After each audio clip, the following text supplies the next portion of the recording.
राजधानी दिल्ली में यमुना की सफाई के मुद्दे को लेकर बीजेपी ने आम आदमी पार्टी को सत्ता से बाहर किया है और अब बीजेपी ने यमुना की सफाई के लिए एक्शन प्लान बनाने की पूरी तैयारी की है। इसी बीच आज केंद्रीय गृह मंत्री अमित शाह की अध्यक्षता में दिल्ली में एक अहम बैठक होती है, जिसमें यमुना की सफाई को लेकर गृह मंत्री अमित शाह की अध्यक्षता में मंथन किया गया। दिल्ली में हुई इस बैठक में दिल्ली की मुख्यमंत्री रेखा गुप्ता शामिल रही, साथ ही दिल्ली के उपराज्यपाल विनय सक्सेना भी बैठक का हिस्सा रहे।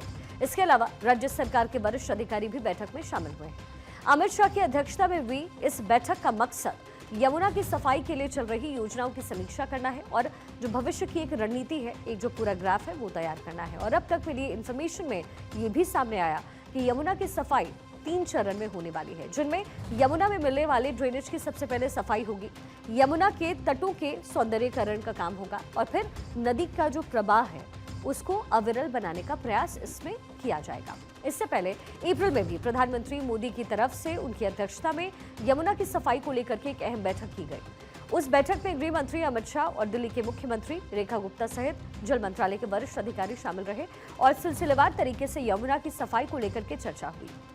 वहीं आज हुई इस बैठक के बाद दिल्ली की सीएम रेखा गुप्ता ने यमुना की सफाई के लिए अपनी सरकार की प्रतिबद्धता को दोहराया और कहा कि वो नदी को साफ बनाने के लक्ष्य की तरफ सरकार तेजी से बढ़ रही है। देखिए, यमुना सफाई उसके प्रारंभिक स्थान से लेकर के अंतिम गंतव्य तक ये आदरणीय मोदी जी के विजन का एक बहुत बड़ा प्रकल्प है और जिसके लिए पूरी की पूरी केंद्र सरकार और दिल्ली में राज्य सरकार प्रतिबद्ध है और इसी पे लगातार काम चल रहा है। दिल्ली में जितना सेगमेंट यमुना जी का गुजर रहा है उसको हम अच्छे से काम करें उसके ऊपर और बिना प्रदूषण के एक साफ सुथरी अविरल यमुना जी दिल्ली को मिले, इसके ऊपर लगातार काम चल रहा है। और आज भी उसी श्रृंखला में आदरणीय एचएम साहब के यहाँ पे मीटिंग थी और जिसमें जल शक्ति मंत्रालय और केंद्र के सभी मंत्रीगण वो लोग उपस्थित रहे और दिल्ली से भी हमारे सभी अधिकारी थे। हम लगातार उस पर काम कर रहे हैं और मुझे लगता है कि स्टेप बाय स्टेप आगे बढ़ने से हम उस लक्ष्य को प्राप्त करने की दिशा में बढ़ रहे हैं।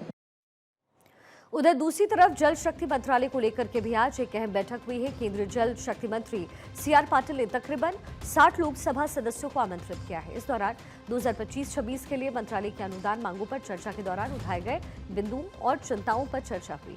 इसी बीच उत्तर प्रदेश की योगी सरकार ने सभी 75 जिलों में जमीनी हकीकत का पता लगाने के लिए एक बड़ा कदम उठाया है। सरकार ने फैसला लिया है कि विकास कार्यों की जो जमीनी हकीकत है उसकी होगी पड़ताल और इस पड़ताल के लिए आईएएस ऑफिसर्स को उत्तर प्रदेश के सभी 75 जिलों में भेजा जाएगा।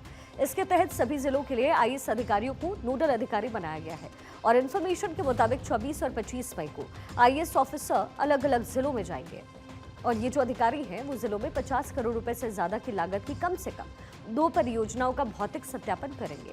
साथ ही अधिकारी जल जीवन मिशन की हर घर नल योजना और इसके साथ ही गोआश्रय स्थल को भी देखेंगे और फिर नोडल अधिकारी 26 मई को मुख्य सचिव को जो अपनी रिपोर्ट है वो सौंपेंगे। प्रधानमंत्री नरेंद्र मोदी की महत्वाकांक्षी योजना हर घर जल नल की जो शुरुआत है वो 2019 में की गई। इस योजना का सीधा मतलब था कि तमाम ग्रामीण अंचल में रहने वाले उन लोगों को सीधे तौर पर इस योजना के साथ जोड़ा जाए जिनको पीने के पानी की समस्याएं होती हैं। इस योजना पर लगातार पिछले 3 साल 4 साल से काम जरूर हुआ, लेकिन अब जमीनी स्तर पर इस योजना को लेकर चर्चा इसलिए भी है क्योंकि कुछ जगहों पर इस योजना में गड़बड़ी पाई गई है और इसी गड़बड़ी की जांच करने के लिए 75 नोडल ऑफिसरों की नियुक्ति की गई है जो उत्तर प्रदेश के अलग अलग हिस्सों में जाएंगे और इस पूरी योजना पर कितना काम हुआ है इस पर वो अधिकारी जांच करेंगे।